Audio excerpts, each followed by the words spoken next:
docteur George Carlo est un revenant. Ce scientifique américain, voici 6 ans, avait essayé de révéler au public les résultats de ses études sur les dangers du portable.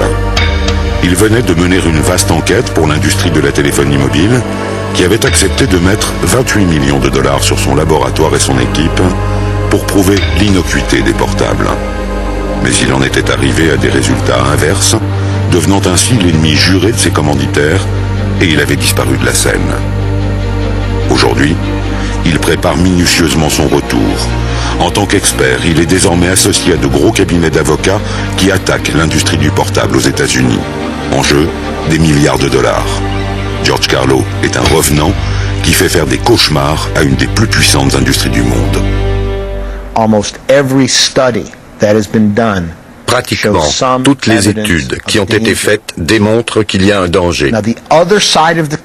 Et d'un autre côté, il n'y a pas une seule étude réalisée sur des utilisateurs de téléphones mobiles qui aboutissent à des conclusions de sécurité. D'un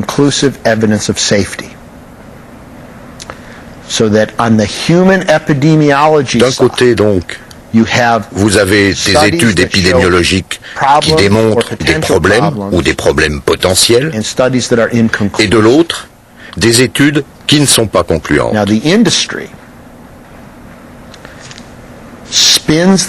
Seulement, l'industrie manipule la science et elle livre au public les études qui lui donnent l'impression d'une totale sécurité. C'est de la fraude scientifique. De 1999 à 2005, le docteur Carlo a disparu des studios, traversé du désert. Mais aujourd'hui, ces temps difficiles sont presque oubliés. Patiemment, il constitue une équipe qui va l'épauler dans son nouveau combat contre l'industrie, cette fois devant la justice américaine. Unfortunately, today, 2005, malheureusement, aujourd'hui, toutes les institutions dans lesquelles je croyais,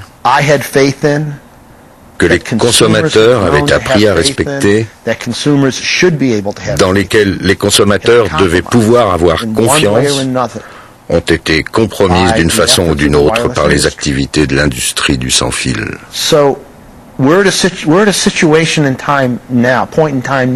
Du coup, nous sommes dans une situation aujourd'hui où le recours à la justice est la seule façon de mettre en route des changements qui devront protéger les consommateurs.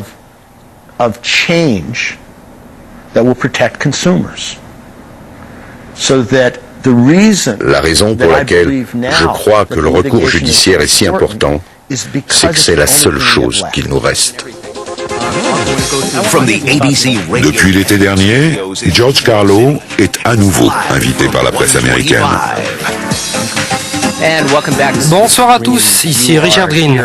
Je suis avec un des plus grands experts mondiaux sur les portables, auteur de Téléphone portable, les hasards invisibles de l'âge du sans-fil. Le docteur Carlo, diplômé de médecine, est également juriste. Il a dirigé de 93 à 99 un projet de recherche commandité par toutes les compagnies de téléphonie mobile, qui avait pour but d'établir une fois pour toutes que la technologie des portables est sûre, et qui donc, 6 ans après, sort du bois et dit « Hey, c'est pas du tout sans danger ».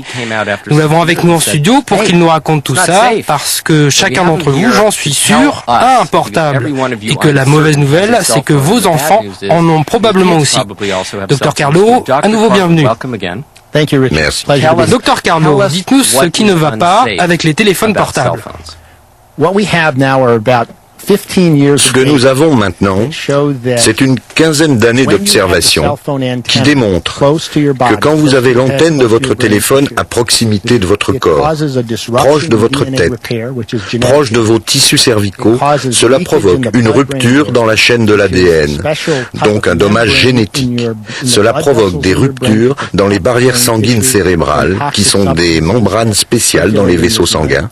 Et nous avons enfin maintenant 14 études épidémiologiques d'utilisateurs de téléphones portables et la majorité d'entre elles démontrent un risque plus élevé de développement de tumeurs bénignes et malignes chez les utilisateurs de portables.